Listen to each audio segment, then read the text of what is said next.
The Texans offense ready to go here for their next drive. And their lead has evaporated in this third quarter. It's tied once more as they begin with a 1st and 10. And he will lose yardage and be backed up to the 24.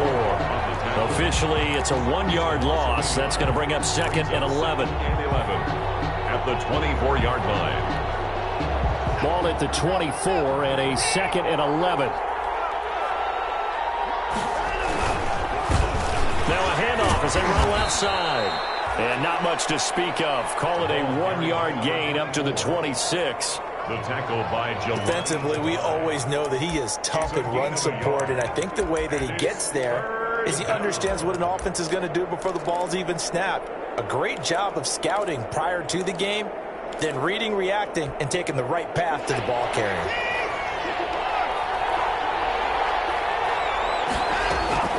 Watson off play action.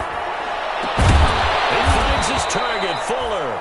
And they're able to get this one across the 35. To Will Fuller. A fresh set of downs on a gain of 13 there for the Texans. 1st down, Houston.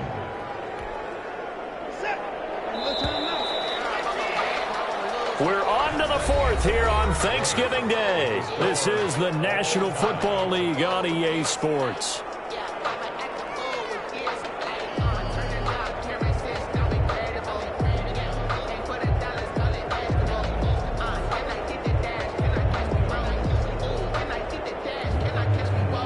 Teams working on short rest, but this has been one of the better Thursday night games we've seen as they come up here on 1st and 10. Here's a pass swung out left to his running back. And getting this just shy of midfield, they'll spot it at the 49. 11 more on that one and another 1st down. They ran that one well, and not only did they pick up a nice chunk of yardage on the screen, they sent a message to the defense. Rush the passer all you want, but you better be careful. We can hit you going back the other direction. 2 first downs have him up near midfield now on 1st and 10. And he'll lose yardage here. Back at the 47. 2 yards the loss, 2nd and 12. On running plays, linemen, of course, have their assignments. That's expected. But it's not often you're expecting to see a quarterback blitzing in run support and tackling the runner for a loss. It's wearing the tight end with it. And it's going to be another 1st down as they'll get him to the ground at the Lions' 35. It's a pickup of 17 and a 1st down. 1st down, Texans.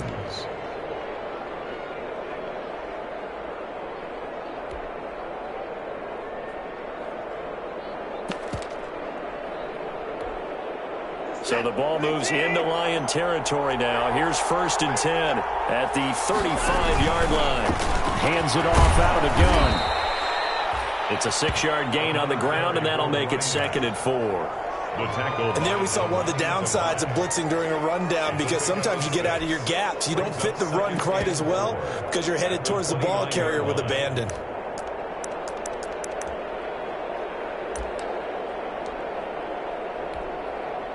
Six yards on that last play. Here's 2nd and 4. Back to throw, Watson. Now they set up the screen. That's complete. And they'll have it in the red zone before he crosses over out of bounds. 12 yards there and a 1st down. When you run a screen pass really well, you got to like the look of it because so many parts come together to make it work well. The offensive linemen, where they're faking people out, the back slipping out there, catching the football, and all of them going together as one unit downfield. A really nice pickup. 2 yards the loss, 2nd and 12. I think sometimes when you're trying to get after the quarterback, maybe it's better to be lucky than great, because I think on that one, he's just trying to get upfield and rush the passer. Instead, the tackle for the loss landed right in his lap.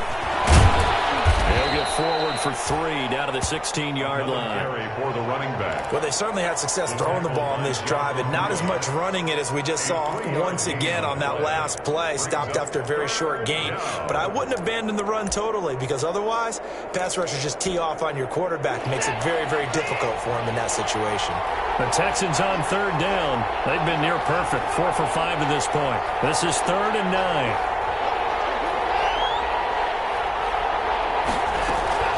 From the gun, a run for Johnson. And they work this near the 5. He'll be stopped at the 6. They're able to convert on third down, and that sets up a 1st and goal. Well, partner, I know this type of running back. I mean, this size, this intensity usually gets better as the game goes on. I can just tell you from experience, the first few quarters, oh, you're eager. You come running up there, I'm going to tackle this guy. By the 4th quarter, you're coming up and thinking about it. And D-line wearing down 4th quarter. Yeah, that's not a guy they want to see consistently. Brings up 2nd and goal at the 4-yard line.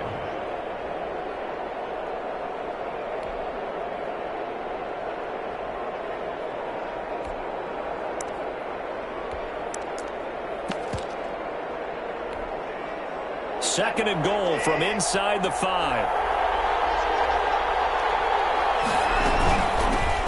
Here's a handoff out of the gun. And he's in for the score. Touchdown, Texans.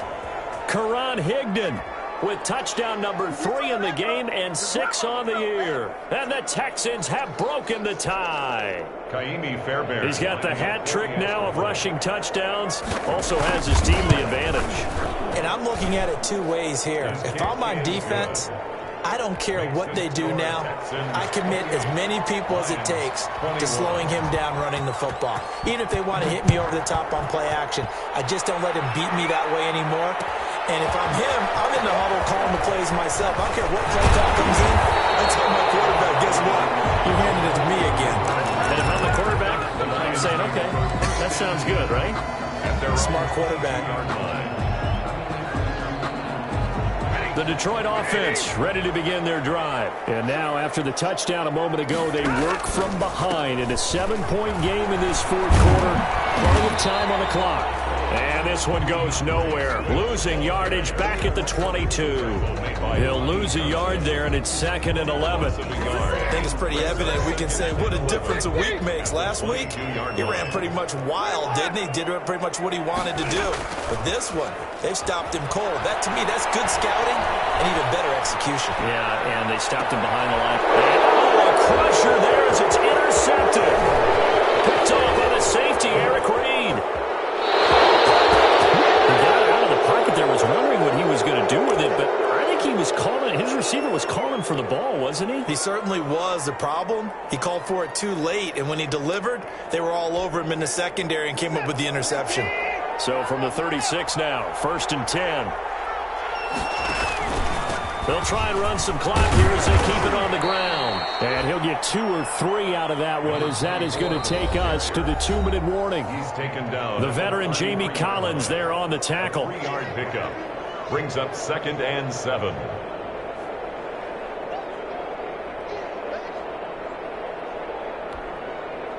So it's Texans football as we welcome you back. And let's see what they've come up with offensively after having time to talk it over. They'll try and run some clock here as they keep it on the ground. Call it a gain of 5 there on the run, but they'll remain a yard or 2 short here with 3rd down coming up. Brandon, all things considered, they have to feel pretty good about getting that type of a gain, considering the blitz that they just had against them. A couple extra tight ends in the formation here as they line up 3rd and 2.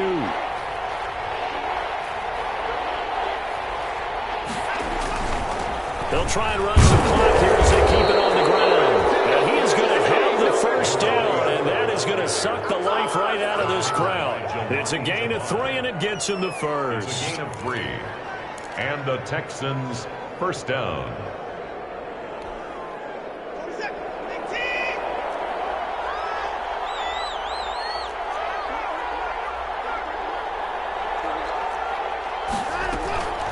They'll try to run some clock here as they keep it on the ground. It's the Pro Bowler Jamie Collins that makes the stop.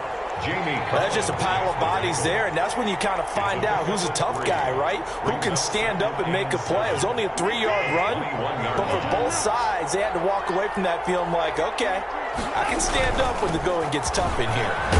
And he'll get him inside the 15 down to the 14-yard line. 7 yards there and a 1st down. Good carry and pickup for a 1st down there by David Johnson, and he has a chance to fill a lot of voids for this Houston Texans team. They lost their 1,000-yard rusher from last year. Carlos Hyde went to Seattle, but back in 2016, David Johnson led the NFL in all-purpose yards with the Arizona Cardinals. The Texans will be happy to see that guy all year long.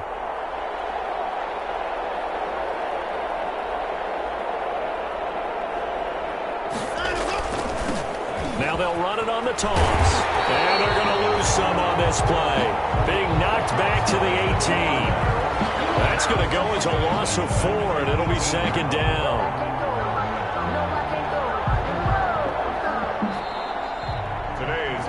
So Houston going to come away here with the victory, and they were really helped by their defense, forcing 3 turnovers. I think what we saw in this one, today's defense. And what I mean by that is in the old days, pitching shutouts was big time. That was paramount. But the big thing was holding people down, holding down their yardage, right? Don't let them throw the ball through the air and gain a lot of... But now, it's about taking the ball away. Taking away possessions, getting the ball back for their offense. They had 3 takeaways in this one, and it led them to victory. So for the Texans, their playoff chances take an uptick as they move to 7-4. And now they'll have a few extra days here before they face Indianapolis next week. Meanwhile, for Detroit, their luck may have run out as they fall to 4-7 now in the year. And they'll try and turn things around next week as they have a date at Soldier Field with the Chicago Bears. I'm Brandon Gaudin. Certainly have to thank Charles Davis, my broadcast partner, and our entire crew. We'll catch you next time right here. It's the NFL on EA Sports.